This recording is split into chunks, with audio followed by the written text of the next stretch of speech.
I accept literally the saying that all the world's a stage, and I believe that God plays all the parts. The purpose of the play? To transform man, the created, into God, the creator. God loved man, his created, and became man in faith that this act of self-commission would transform man, the created, into God, the creator. The play begins with the crucifixion of God on man as man, and ends with the resurrection of man as God. God becomes as we are, that we may be as he is. God becomes man, that man may become first a living being, and secondly, a life-giving spirit. I live, yet not I, but God lives in me.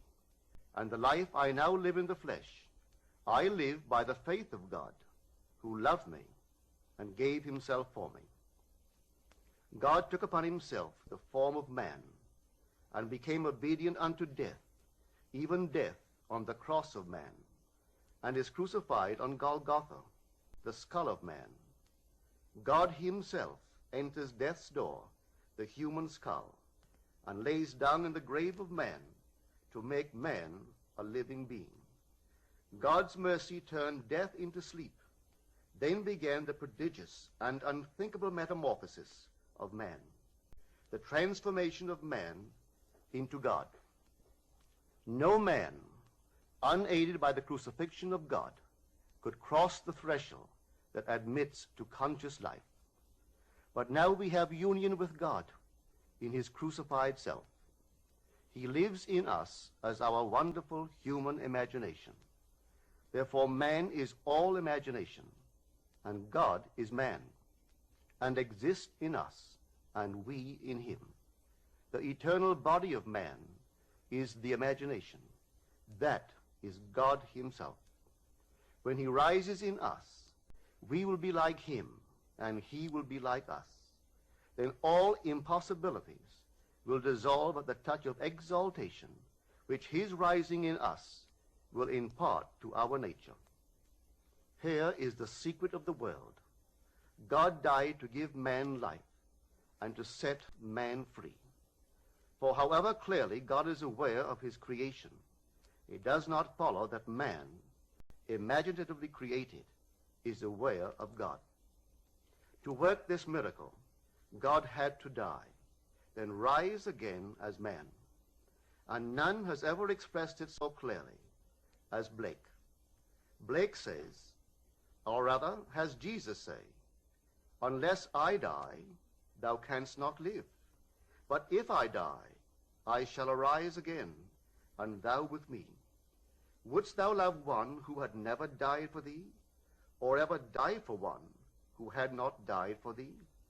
And if God dieth not for man, and giveth not himself eternally for man, man could not exist." So God dies.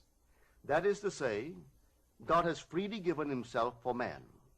Deliberately, he has become man, and has forgotten that he is God, in the hope that man, thus created, will eventually rise as God.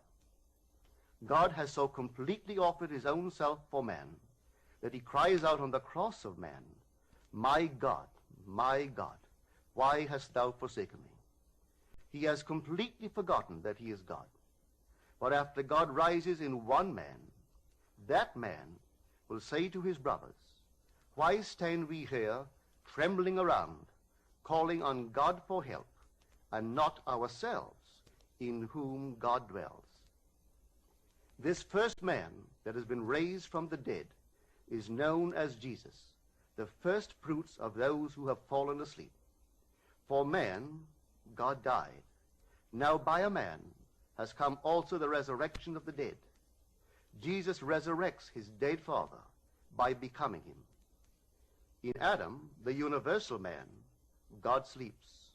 In Jesus, the individualized God, God wakes. In waking, man the created has become God, the creator, and can truly say, "Before the world was, I am." Just as God, in his love for man, so completely identified himself with man that he forgot that he was God, so man, in his love for God, must so completely surrender himself to God that he lives the life of God and no longer that of man. God's play, which transforms man into God, is revealed to us in the Bible. It is completely consistent in imagery and symbolism. The New Testament is hid in the Old Testament, and the Old is manifested in the New. The Bible is a vision. It is not a doctrine or a ritual. The Old Testament tells us of God's promises. The New Testament tells us not how these promises were fulfilled, but how they are fulfilled. The central theme of the Bible is the direct, individual, mystical experience of the birth of the child. That child of whom the prophet spoke. To us a child is born, to us a son is given, and the government will be upon his shoulder, and his name will be called Wonderful Counselor, Mighty God, Everlasting Father, Prince of Peace. Of the increase of his government and of peace there will be no end. When the child is revealed to us, we see it, we experience it, and the response to this revelation can be stated in the words of Job. I had heard of thee by the hearing of the ear, but now my eye sees thee. The story of the incarnation is not fable, allegory, or some carefully reasoned formula to enslave the minds of men, but mystical fact. It is a personal mystical experience of the birth of oneself out of one's own skull, symbolized in that of a child wrapped in swaddling clothes and lying on the floor. There is a distinction between hearing of this birth of a child from one's own skull, a birth which no scientist or historian could ever possibly explain, and actually experiencing the birth, holding in your own hands and seeing with your own eyes this miraculous child, a child born from above, out of your own skull, a birth contrary to all the laws of nature. The event, as it is recorded in the Gospels, actually takes place in man. But of that day or that hour when the time will come for the individual to be delivered, no one knows but the Father. Do not marvel that I say to you, you must be born from above. The wind blows where it wills, and you hear the sound of it, but you do not know whence it comes or whither it goes. So it is with everyone who is born of the Spirit. This revelation in the Gospel of John is true. Here is my experience of this birth from above. Like Paul, I did not receive it from man, nor was I taught it, but it came through the actual mystical experience of being born from above.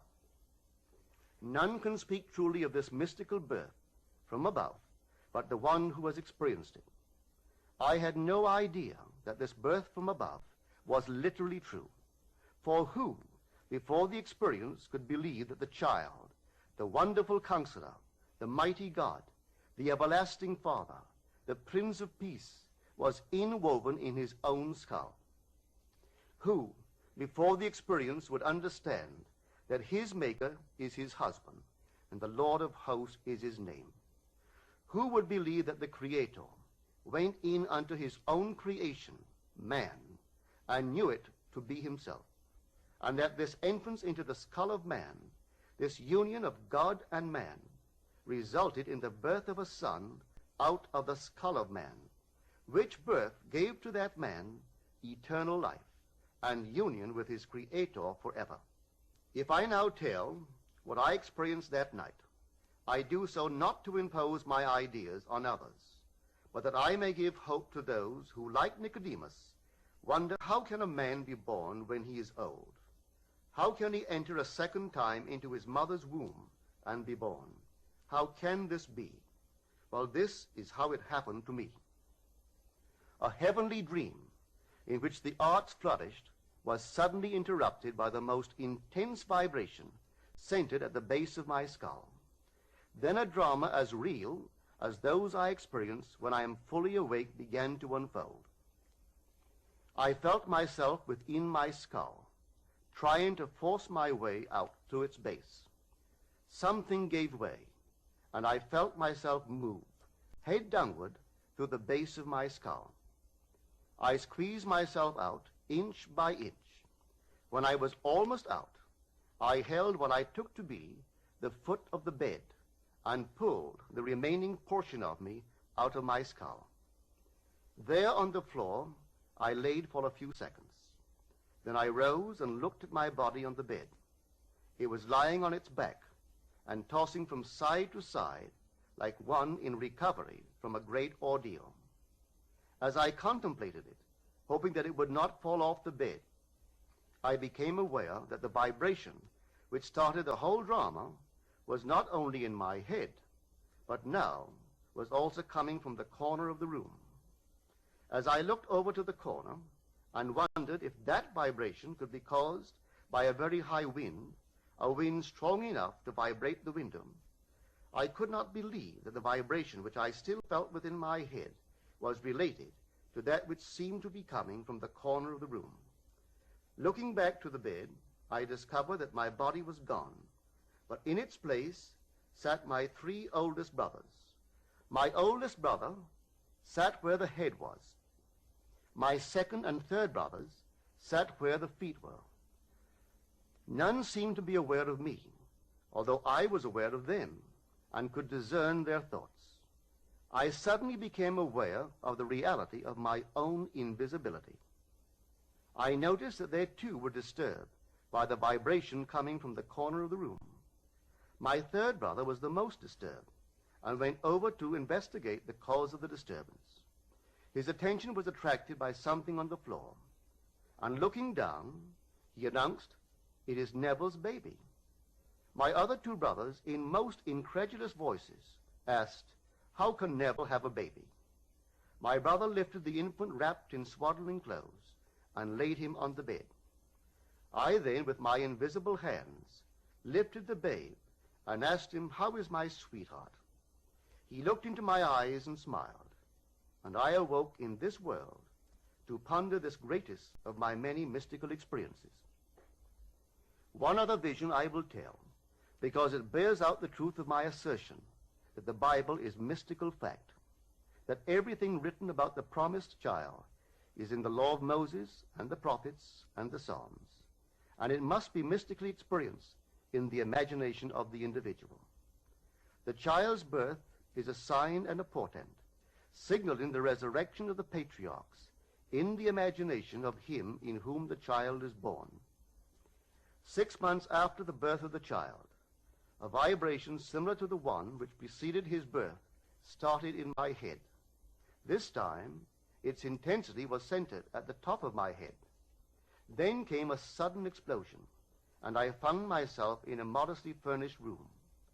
There, leaning against the side of an open door, was my son David of biblical fame. He was a lad about 12 years old. What struck me forcibly about him was the unusual beauty of his face and figure. He was, as he is described in the first book of Samuel, ruddy, with beautiful eyes, and very handsome. Not for one moment did I feel myself to be anyone other than Neville. Yet I knew that this lad David was my son, and he knew that I was his father. As I sat there contemplating the beauty of my son, the vision faded, and I awoke. What conclusion can be reached from these mystical experiences of the chamber of man's imagery? In man's imagination are engraven every patriarch and character in the Old Testament, and that after the birth of the child, out of the skull of man, signifying that man's rebirth from above, there will begin the resurrection of the patriarchs. Each in his turn will be revealed as the son of the man who resurrects him. When all are resurrected from the dead, that man in whom they are resurrected will know himself to be of the Elohim, the God who became man, that man may become God.